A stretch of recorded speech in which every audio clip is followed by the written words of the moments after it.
You know, my dear ones, after living for 78 years, I've learned one of life's most valuable lessons. I remember it like it was yesterday. I was always worried about what others would think. If I bought a simpler car, if I wore more comfortable clothes, if I decided not to go to that party. Oh, how much time wasted. Let me tell you a story that changed my perspective. In 2019, I decided to paint my house light yellow, a color that always brought me joy. My neighbor, Mrs. Sarah Thompson, wrinkled her nose and said it would be too flashy. Some relatives also voiced their opposition. But you know what? For the first time in a long time, I didn't listen. I painted it the way I wanted, and every time I come home, that color brings me joy. That's when I realized I had lived too long trying to please others. These days, if I want to put on my pajamas at 4 in the afternoon and watch my favorite TV show, I do it. If I don't want to go to a social event because I prefer staying home reading my book, I simply don't go. Age has taught me that the most important opinion about my life is my own. Letting go of material possessions. When I entered my sewing room the other day, I could barely move because of all the things I had stored over the years. Fabrics I never used, old magazines I was going to read someday, boxes and boxes of memories. My daughter Emily always said, "Mom, do you really need to keep all this?" That's when it hit me. I spent an entire week sorting things out. You know that porcelain set that stayed stored away waiting for a special occasion that never came? I gave it to my granddaughter who just got married. The old magazines, donated them to the local library. The fabrics went to a group of artisans at First Baptist Church. And let me tell you something, the less stuff I have, the lighter I feel. Now I can find everything I need. My house is more organized, and best of all, I discovered that true riches are the stories we live, not the things we accumulate. Breaking free from joyless social obligations. In the past, I went to every event I was invited to. Birthdays of people I barely knew, year-end parties from my old company, meetings with former co-workers who only talked about problems. I thought it was my obligation. One day, I was getting ready to go to a bridal shower for my sister-in-law's distant niece. Can you imagine? When my little grandson came crying because he had lost a soccer game. At that moment, I realized I would much rather stay and console my grandson and make hot chocolate with him than go to that party where I barely knew anyone.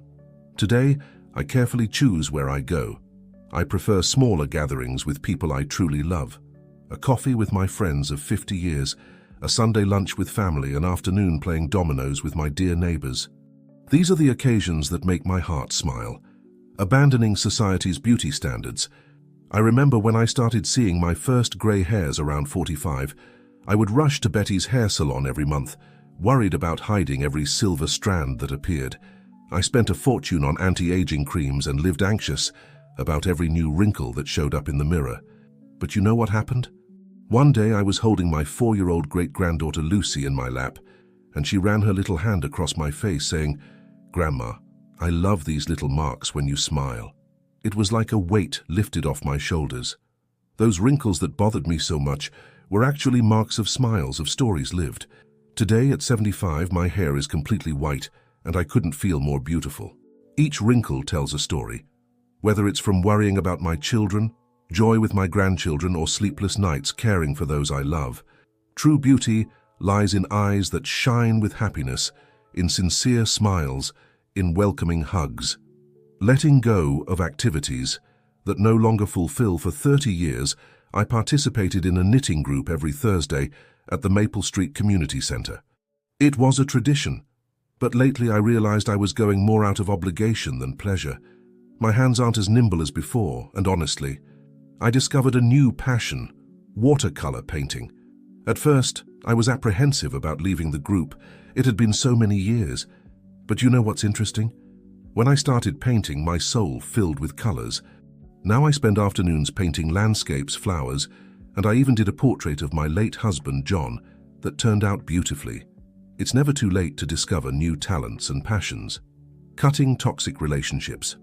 I had a long-time friend, Barbara, who always brought me down. If I lost weight, she'd say I looked sick. If I gained weight, she'd make nasty comments. If my children visited, she'd insinuate it was out of self-interest. I maintained that friendship for 40 years, can you believe it? It was my doctor, Dr. Anderson, who warned me that my blood pressure would rise every time after meeting her. Then I thought, Why keep a friendship that only makes me feel bad? Gradually, I distance myself. Today, I prefer spending my time with Mrs. Wilson, my neighbor who always has a kind word, or with my water aerobics group at the YMCA where we just laugh. Avoiding comparisons with others' lives. Oh, how I suffered comparing my life with my younger sister Nancy. She traveled the world, had a huge house in Connecticut, drove a new car every year. I, with my simpler life, sometimes felt less than. But you know something? Everyone has their own path. The other day she confessed that she envied the close relationship I have with my children and grandchildren. While she chased professional success, I built a united family. There's no right or wrong. There's what makes us happy.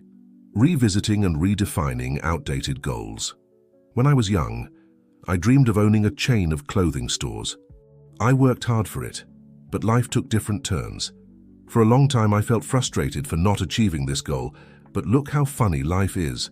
Today, at 77, I volunteer teaching sewing at St. Michael's Church to underprivileged women. It's much more rewarding to see these ladies learning a profession and supporting themselves than having achieved my old commercial dream. Sometimes what we plan isn't what will bring us the most happiness. Prioritizing our own happiness without guilt. Throughout my life, I put others' needs before my own. I would wake up at 5 a.m. to pack lunches for everyone, go to bed last, making sure everything was in order. I rarely took time for myself. Now, I've learned to say yes to myself. I do my morning walk religiously. It's my time. I started an online English literature course. It's never too late to learn. And when my children say I don't need this at my age, I just smile. I discovered that taking care of myself isn't selfish. It's necessary. Conclusion.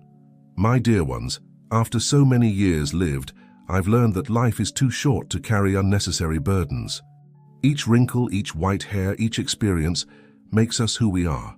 True wisdom lies in knowing what's worth keeping and what we should let go. As I always tell my grandkids, don't wait until you're 70 to live authentically. But if, like me, it took you a while to learn these lessons, that's okay.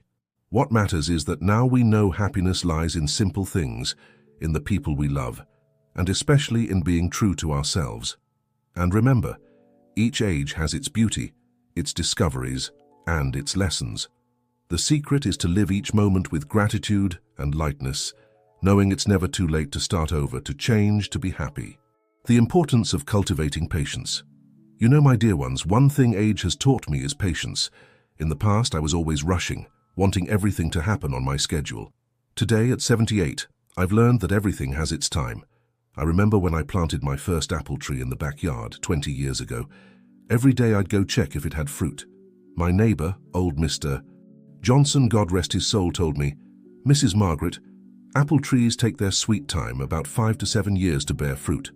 At the time I felt discouraged, but today I have a beautiful tree loaded with apples, feeding not just my family, but all the birds that visit my yard. The art of listening. When I was younger, I was always giving my opinion about everything. Thought I knew it all, that I had to teach everyone. With time, I learned that sometimes the best thing is to stay quiet and listen. The other day, my teenage grandson Tommy came to talk about his doubts about college. Instead of giving advice, like I would have done in the past, I just listened. In the end, he found the answers he was looking for himself. Sometimes people just need an attentive ear and an open heart. Learning to forgive. I carried grudges for so long. Against my brother David, who didn't help when I needed. Against a friend who spread gossip. Even against a neighbor who cut down my hedge without permission. But you know what? Those grudges only weighed on my heart. It was when I had a small health scare at Memorial Hospital that I realized it's not worth carrying this weight. I invited my brother for coffee at Starbucks. We made peace. The friend had already passed away, but I forgave her in my heart. As for the neighbor, now we have coffee together every week at my porch and laugh about that story. The simplicity of small moments before, I thought happiness meant having grand things. Huge parties, expensive trips, luxurious gifts. Today, my greatest joy is watching the sunrise through my kitchen window while having my morning coffee. Is there anything better than the smell of homemade bread coming out of the oven? Or the sound of rain on the roof while doing crossword puzzles from the Sunday Times? It's these simple moments that make life worth living. The value of silence. With age, I've learned to value silence. Not that uncomfortable silence, but the kind that brings peace. Sometimes I spend hours on my front porch in Maple Street, just watching the birds, the clouds passing by, the flowers in my garden. My daughter-in-law Ashley always asks, "Mom, don't you get bored alone?" And I answer that I never feel lonely when I'm at peace with myself. Silence is good company when we learn to appreciate it. The importance of keeping the mind active. Many people think that after a certain age it's time to stop learning. Nonsense, I started using an iPhone at 70. At first it was quite a mess. I kept accidentally calling people, sending upside-down messages, but I didn't give up. Today I FaceTime with my grandkids who live in California, participate in online book clubs. I even learned to order groceries through Instacart. As I always say, the secret is not being afraid to make mistakes and staying curious. Celebrating each day. In the past, I only celebrated special occasions, birthdays, Christmas, Thanksgiving. Today, I celebrate each sunrise. Every day I wake up healthy is a reason for gratitude. Every visit from a friend is a celebration. Every shared meal is a feast. Just last week, I baked a cake simply because it was a beautiful sunny day. I invited the neighbors over. We had an impromptu afternoon tea, and it turned out to be one of the most delightful afternoons I've had in recent times. The wisdom of asking for help. One of the hardest things I learned was accepting that I sometimes need help. I was always very independent, wanted to do everything by myself. But with age, some things become more challenging, and there's no shame in that.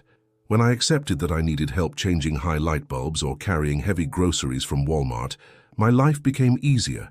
And you know what I discovered? People love to help. My neighbors even compete to see who gets to drive me to my doctor's appointments at Riverside Medical Center. The power of a smile. Finally, I learned that a smile opens doors we never imagined. Even on difficult days when my joints ache or when I miss my late husband Robert, I try to smile. It's not pretending. It's choosing to see the good side of things. As I tell my great-granddaughter Emma, Grandma has lived a lot, cried a lot, and laughed a lot. And you know what?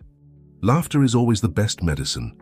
A sincere smile can transform a bad day into a special one, both for us and for those around us. The importance of keeping a journal. I started writing a journal at 75. At first I thought it was silly.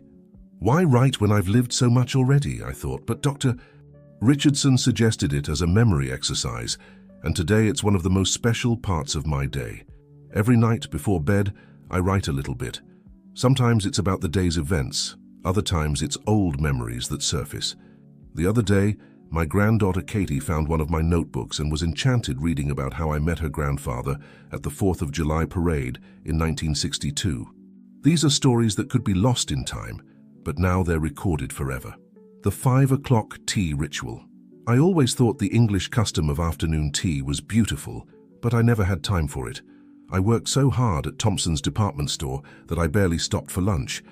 Now I've made afternoon tea my special moment. I put my lace tablecloth on the table, use the pretty cups I used to save just for visitors, make a simple cake or buy cookies from Baker's Delight. Sometimes I'm alone, other times I invite neighbors. It's become such a lovely ritual that even my granddaughters, when they visit, know 5 o'clock is Grandma's tea time. Learning about technology. I confess that at first I was very afraid of these modern devices. I thought I would break the cell phone just by touching it. But my grandkids were very patient in teaching me. And today, I can't live without it. I do video calls with my sister in Florida, participate in a recipe group on WhatsApp. I even learned to pay bills through the Chase Bank app. Of course, I still make mistakes sometimes. The other day, I accidentally sent a dancing emoji to Reverend Williams. But we laugh and keep learning. The wisdom of accepting change. One of the hardest things in life is accepting that everything changes. The neighborhood where I've lived for 50 years isn't the same. Joe's Bakery became a CVS pharmacy. They built apartment buildings where houses used to be. The old neighbors have passed on. At first, this made me very sad. But I learned that resisting change only brings suffering. Now I try to see the bright side. The new pharmacy delivers medications to my door. The apartments brought young families that brighten up Oak Street, and I've made friends with the new neighbors. The value of family traditions. One thing I insist on keeping are family traditions. Every Sunday is pasta day at my house. My mother's recipe. which I learned as a little girl in our old kitchen on Pine Avenue. At Christmas, I make sure to set up the nativity scene the same way my grandmother used to.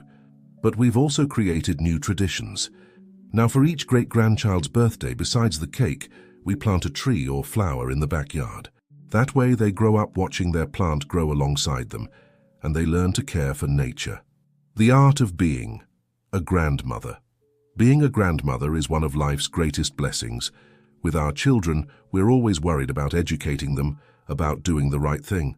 With grandchildren, we can just love and spoil them in moderation, of course. I have a rocking chair on the porch where I tell stories to my great-grandchildren, the same stories my grandmother told me, mixed with some I made up.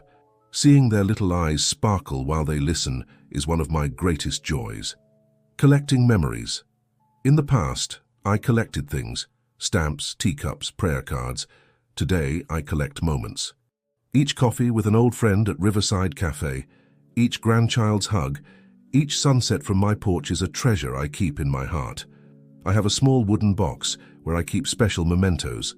The first drawing each grandchild made for me, my children's wedding invitations. The photo from my husband's last birthday at Golden Years Community Center. They're not things of material value, but they're worth more than all the gold in Fort Knox. The importance of self-care. With age, I learned that taking care of yourself isn't vanity, it's necessity. I get my nails done every week at Sally's Beauty Salon, visit Diane's hair studio monthly, and use moisturizer every day. It's not about looking younger, it's about feeling good about myself. I also take care of my health, take my medications on time, get my routine checkups at Riverside Medical Center, keep my vaccinations up to date at Walgreens. As I always say, the better we take care of ourselves, the more time we have to care for those we love. The joy of being useful. Many people think that after getting older, they're no longer useful. What a mistake.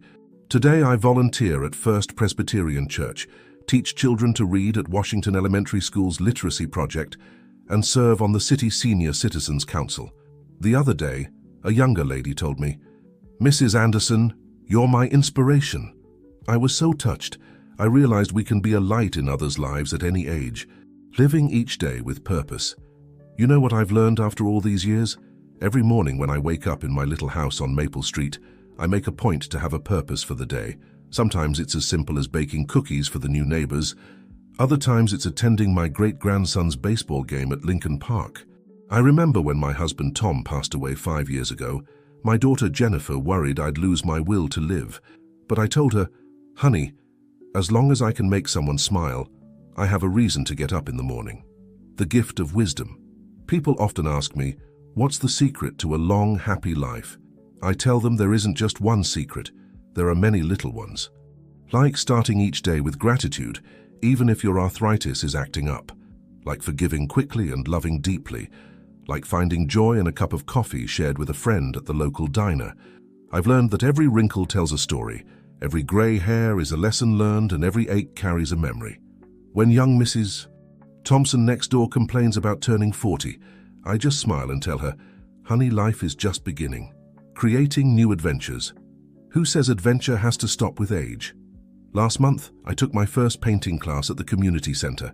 Sure, my landscapes might not end up in the Metropolitan Museum of Art, but the joy of mixing colors and creating something with my own hands, that's priceless.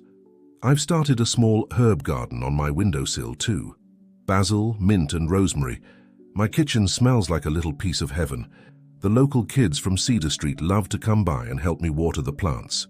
They call me Grandma Green Thumb now, the power of connection. In this digital age, it's easy to feel disconnected, but I found ways to bridge the gap.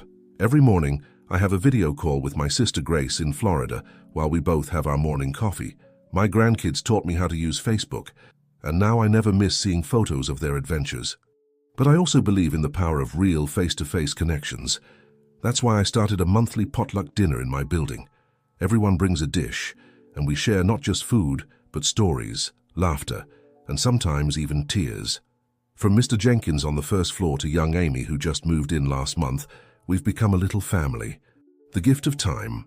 One of the greatest gifts of aging is understanding the value of time, not the kind measured by clocks and calendars, but the kind measured by heartbeats and memories.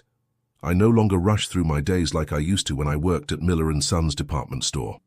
Now I take time to watch the cardinals in my bird feeder, to savor each bite of my morning toast, to really listen when someone is speaking. Time isn't just passing anymore, it's being lived.